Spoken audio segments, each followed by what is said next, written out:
Namaste, Dhanava Pranam. By the instruction and grace of our spiritual master, Om Vishnupad Paramahamsa, Sripad Bhakti Madhava Puri Maharaj, we are here reading Srimad Bhagavatam. Om Namo Bhagavate Vasudeva. Canto 3, the Status Quo, Chapter 21, Text 29. Yata Atma Bhartam Viryam Nabhada Prashavishyati Virihe Tvadi Rishaya Adhasyantyagya Satmana. She will bring forth 9 daughters from the seed sown in her by you, and through the daughters you beget, the sages will duly beget children. Text 30. Tvamcha samyag anustaya nidesha ma usatmaha mayitirti kritasesha kriharto mam prapatyase. With your heart cleansed by properly carrying out my command, resigning to me the fruits of all your acts, you will finally attain me. Purport. Here the words Tirti Kritasesha Kriyartaha are significant. Tirtha means a sanctified place where charity is given. People used to go to places of pilgrimage and give munificently in charity. This system is still current. Therefore, the Lord said, in order to sanctify your activities and the results of your actions, you will offer everything unto me. This is also confirmed in Bhagavad Gita. Whatever you do, whatever you eat, whatever you sacrifice, the result should be given to me only. In another place in Bhagavad Gita, the Lord said, I am the enjoyer of all sacrifices, all penances, and everything done for the welfare of mankind or society. All activities, therefore, whether for the welfare of family, society, country, or humanity at large, must be performed in Krishna consciousness. That is the instruction given by the Lord to Kardama Muni. Maharaj Yudhisthira welcomed Narada Muni. Wherever you are present, that place becomes sanctified, because the Lord himself is always seated in your heart.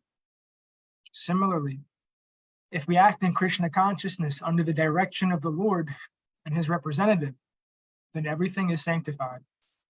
This is the indication given to Kardama Muni, who acted on it and therefore received the most excellent wife and child, as will be disclosed in later verses. Text 31. Kritvadayam cha jiveshu yadvacha bhayam atmavan mayatmanam sahajagad rakshasyatmani chapimam. Showing compassion to all living entities, you will attain self-realization. Giving assurance of safety to all, you will perceive your own self as well as the universe is in me and myself in you. Purport. The simple process of self-realization for every living entity is described here. The first principle to be understood is that the world is a product of the Supreme Will. There is an identity of this world with the Supreme Lord. This identity is accepted in a misconceived way by the impersonalists. They say that the Supreme Absolute Truth, transforming himself into the universe, loses his separate existence. Thus, they accept the world and everything in it to be the Lord. That is pantheism, wherein everything is considered to be the Lord. This is the view of the impersonalist. But those who are personal devotees of the Lord take everything to be the property of the Supreme. Everything, whatever we see, is the manifestation of the Supreme Lord. Therefore, everything should be engaged in the service of the Lord. This is oneness. The difference between the impersonalist and the personalist is that the impersonalist does not accept the separate existence of the Lord, but the personalist accepts the Lord. He understands that although he distributes himself in so many ways, he has separate personal existence.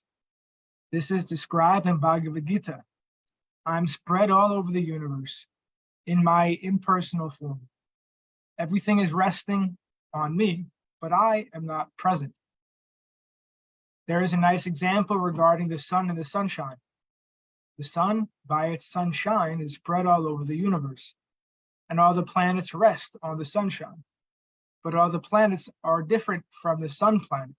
One cannot say that because the planets are resting on the sunshine, these planets are also the sun. Similarly, the impersonal or pantheistic view that everything is God is not very intelligent proposal. The real position, as explained by the Lord himself, is that although nothing can exist without him, it is not a fact that everything is him. He is different from everything.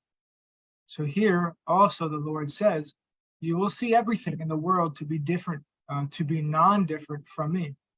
This means that everything should be considered a product of the Lord's energy, and therefore everything should be employed in the service of the Lord. One's energy should be utilized for one's self-interest. That is the perfection of the energy.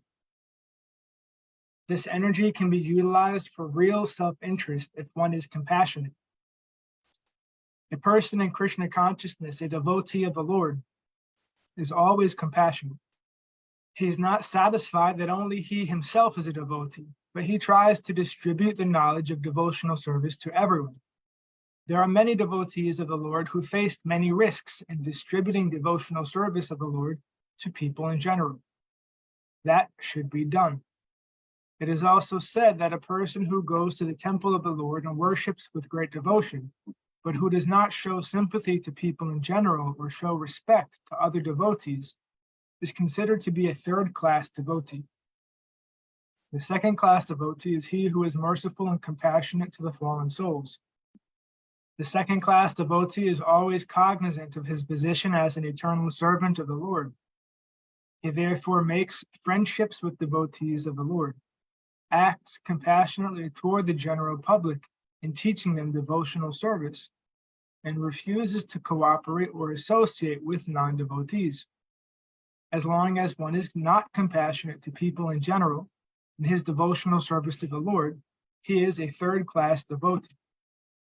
First-class devotee gives assurance to every living being that there is no fear of this material existence. Let us live in Krishna consciousness and conquer the nescience of material existence. It is indicated here that Kardama Muni was directed by the Lord to be very compassionate and liberal in his householder life, and to give assurance to people in his renounced life. A sannyasi, one in the renounced order of life, is meant to give enlightenment to the people. He should travel going from home to enlighten. The householder, by the spell of Maya, becomes absorbed in family affairs and forgets his relationship with Krishna. If he dies in forgetfulness like the cats and dogs, then his life is spoiled. It is the duty of a sannyasi, therefore, to go and awaken the forgetful souls with enlightenment of their eternal relationship with the Lord, and to engage them in devotional service. The devotee should show mercy to the fallen souls and also give them assurance of fearlessness. As soon as one becomes a devotee of the Lord, he is convinced that he is protected by the Lord. Fear itself is afraid of the Lord. Therefore, what has he to do with fear? Therefore, what has he to do with fearfulness? The Lord. To award fearlessness to the common man is the greatest act of charity. A sannyasi, or one who is in the renounced order of life, should wander from door to door, village to village, from town to town, country to country, all over the world, as far as he is able to travel, and enlighten the householders about Krishna consciousness. A person who is a householder, but is initiated by a sannyasi, has the duty to spread Krishna consciousness at home. For as far as possible, he should call his friends and neighbors to his house and hold classes in Krishna consciousness. Holding a class means chanting the holy name of Krishna and speaking from Bhagavad Gita or Srimad Bhagavatam. There are immense literatures for spreading Krishna consciousness, and it is the duty of each and every householder to learn about Krishna from his sannyasi spiritual master. there is a division of labor in the Lord's service. The householder's duty is to earn money because a sannyasi is not supposed to earn money, but is completely dependent on the householder. The householder should earn money by business or profession and spend at least 50% of his income to spread Krishna consciousness. 25% he can spend for his family, and 25% he should save to meet emergencies. This example is shown by Rupa Goswami, so devotees should follow it.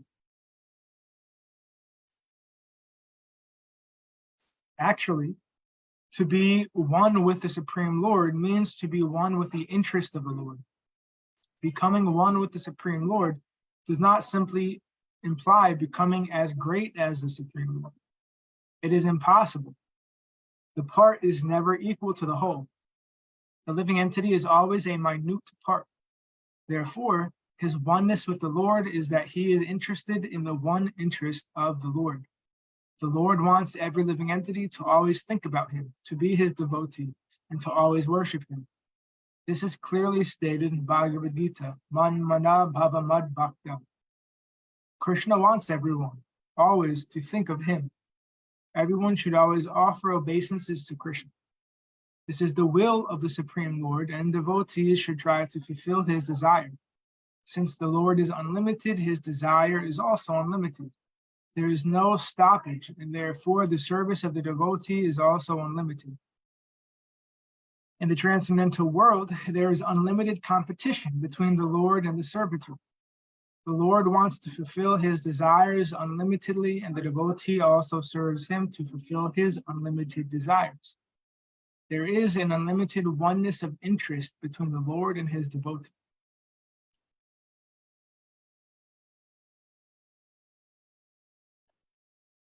Text 32. Saham svam sa kalaya svadhiryena mahamune Tabhakshetre devahutyam praneshye tattva samhitam. O great sage, I shall manifest my own plenary portion through your wife, Devahuti, along with your 9 daughters, and I shall instruct her in the system of philosophy that deals with the ultimate principles or categories.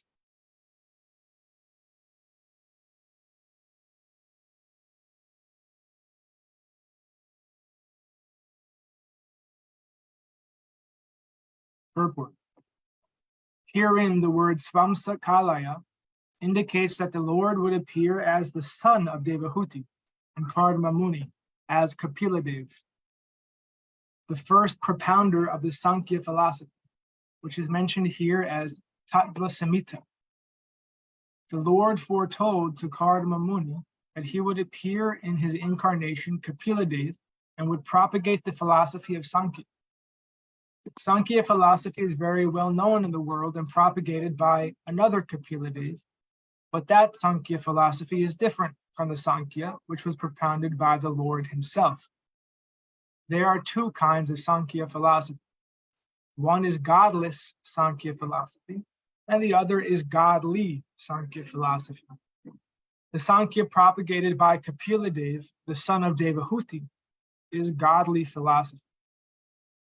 There are different manifestations of the Lord. He is one, but he has become many. He divides himself into 2 different expansions, one called Kala and the other Vibhinamsa. Ordinary living entities are called Vidhanamsa expansions, and the unlimited expansions of Vishnu Tattva, such as Vamana, Govinda, Narayan, Pradyumna, Vasudeva, and Ananta, are called Svamsa Kala. Svamsa refers to a direct expansion, and Kala denotes an expansion from the expansion of the original Lord. Baladev is an expansion of Krishna, and from Baladev, the next expansion of Sankarshana. Thus, Sankarshana is Kala, but Baladev is Svamsa.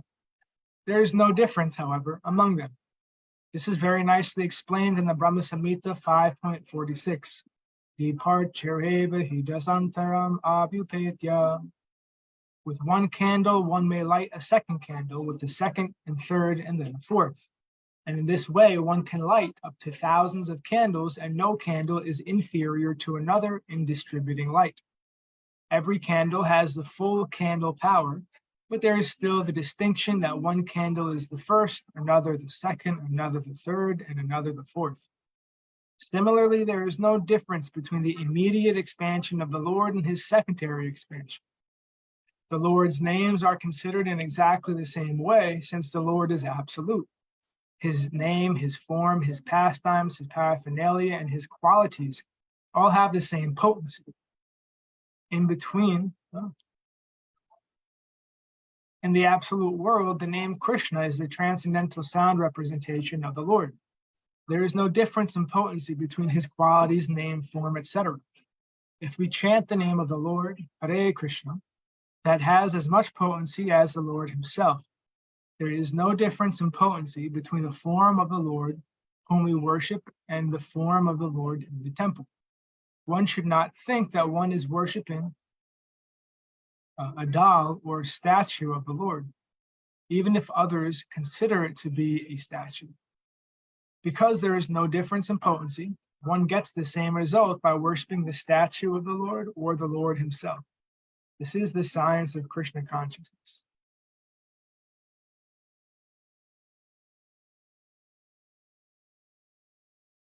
Maitreya Uvacha, text 33. Maitreya Uvacha, Evam tam anuvasyata, Bhagavan pratyag aksaja, Jagama bindu sarasha, Sarasvatya parishritat. Maitreya went on. Thus, having spoken to Kardama Muni, the Lord who reveals himself only when the senses are in Krishna consciousness, departed from that lake called Bindu Saravar, which was encircled by the river Saraswati. Purport.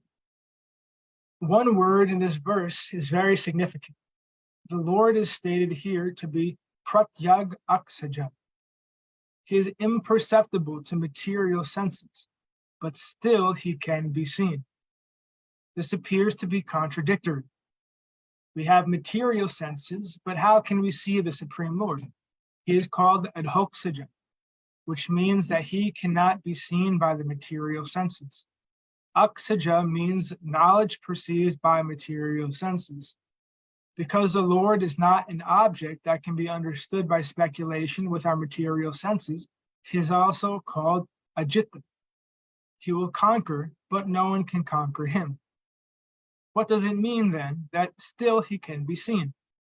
It is explained that no one can hear the transcendental name of Krishna, no one can understand his transcendental form, and no one can assimilate his transcendental pastimes.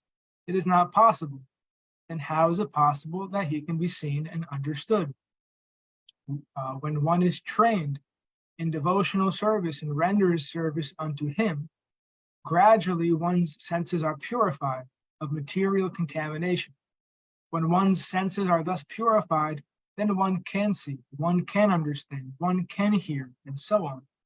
The purification of the material senses and perception of transcendental form, name, and quality of Krishna are combined together in one word, Pratyag Aksaja, which is used here. Thus ends our reading for today. We'll continue from text 34 on Monday.